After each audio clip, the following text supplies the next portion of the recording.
0-4. Never thought I would actually see this. When I did my Falcons prediction, I never knew it could be this bad or it could get this bad. But it has gone this bad. And I can't be surprised because we did the exact same thing last year. We went 1-7 through the first 8 games of the NFL season. And right now, there's a very good possibility we could do the same thing. And what changed? We got a new defensive guy. And the team started playing better. Our defense has been playing decent. I wouldn't say they've been playing very, very badly, but they've been playing decent. The main problem is that we still have not changed the head coach. And yes, some of the players are behind the head coach. But sometimes you need to make decisions in order for the better of the franchise. And this is one of those moments. One of the better decisions for the Falcons franchise, and you need to fire Dan Quinn. Now, on that, I don't actually think today's loss was all on Dan Quinn. I feel like some of it was down to poor decision making, and some of it was down to poor catching by some of the wide receivers, most specifically Calvin Ridley. Because Calvin Ridley should at least have probably at least 2 touchdowns, and he has none. He didn't even catch a single ball. He had 0 receptions, 0 touchdowns, and 0 yards.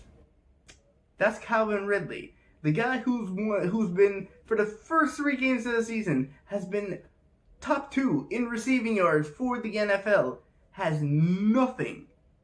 Julio Jones, who's been dealing with a hamstring injury, after halftime, didn't even come back. Julio Jones ended up having 4 receptions for 32 yards, 8.0 average yards when it comes to receiving. So Julio Jones, he didn't really play a lot of yards. He just came basically in on 3rd down or when we needed to make a conversion, or basically just like that.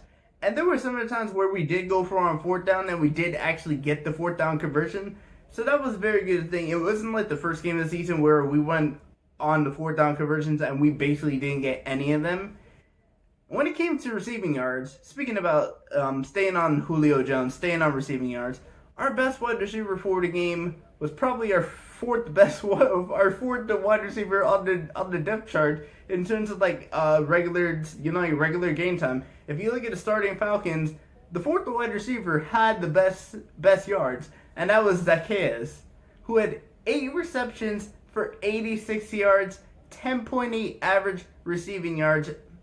Basically this. But the one thing you guys need to take in perspective of is that the Falcons had no receiving touchdowns. We lost this game 30-16. When I predicted this game on my Instagram, I said we were going to lose 35-21. And again, I was close. I was 5 points off for the Falcons, and I was 5 points off for the Packers. So you can't blame me.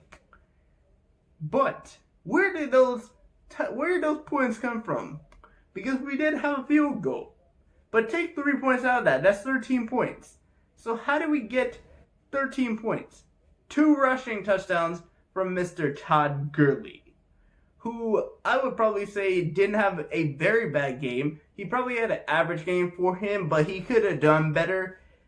But yeah, the one thing I would probably say about this game is the reason why we lost: injuries.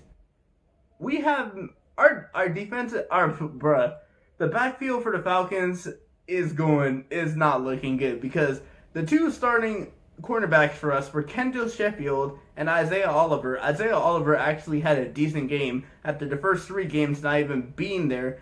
Kendall Sheffield is finally back after dealing with the injury, and then of course the 2 other guys, and then DeMonte Casey, our starting safety, he ends up getting injured after the first quarter, and he does not play the rest of the game, and it looks like he could be out for a season because it looked like it was an Achilles injury. So that's not very good for the Falcons, considering Keanu O'Neal and Ricardo Allen, our 2 actual starting safeties, have both been out. Our cornerback, as AJ Terrell, has been out because he's on the COVID-19 list.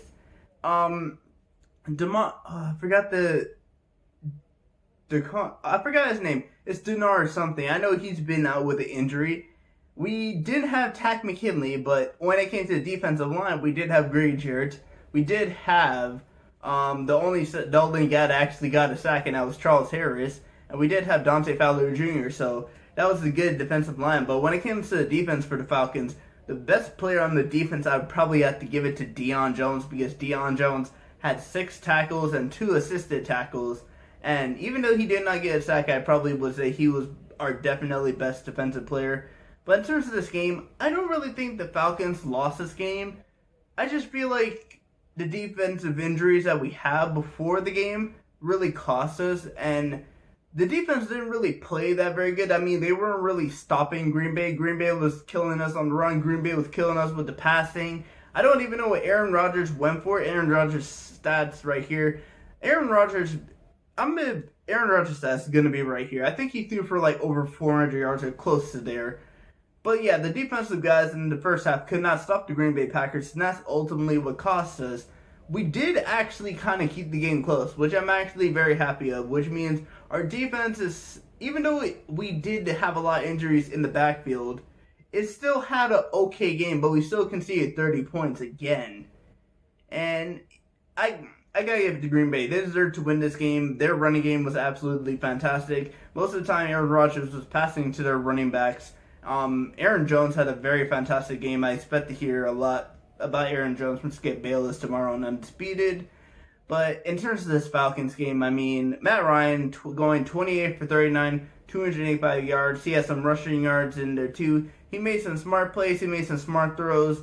And I don't even think he got sacked that many times. So Matt Ryan did have a very decent game. But yeah, the one thing that probably really cost us when it came to this game and why we ultimately lost is due down to injuries that we had on our defense. Like, let's say we had Keanu O'Neal, we had AJ Terrell there, even though he's a rookie. We had Denard, the cornerback, and we had Ricardo Allen at our safety positions. This game could have turned out a lot of difference, because after having experience, most of the time when I was watching plays on the defense, and there was this one play where both guys are like they're guarding, one is guarding Aaron Jones, one is guarding one of the wide receivers or tight end, and they both go for the same guy, and they leave Aaron Jones in the touchdown. They leave him in the end zone, and Aaron Rodgers just tosses it to Aaron Jones, and that's the easy touchdown. And I'm looking at there like, why is nobody recovering him? Because they're not experienced enough. They're not experienced enough. If that was 2 experienced guys, like guarding both of them, oh yeah, that probably would not have been an easy touchdown for Aaron Jones and Aaron Rodgers. But it's experience. They'll learn from this game. The Falcons will learn from this game, and we'll hopefully bounce back to the next game of the season, because I completely forgot who we even play next, to be honest. I just know one thing. If we don't win this next game, I don't even want to hear any excuses. I've said this for the whole season. I've said this on my Instagram. I said this on Facebook. I don't want any excuses for this Falcons team, and I am kind of making excuses saying we had injuries on defense, but there's really no excuse for the reason that we are 0-4, last in our division, like we were last season, and we ultimately kept the coach because we believe in the coach. If we do the same thing we did last season, the first half of the season, there's no excuses. There's no second chances.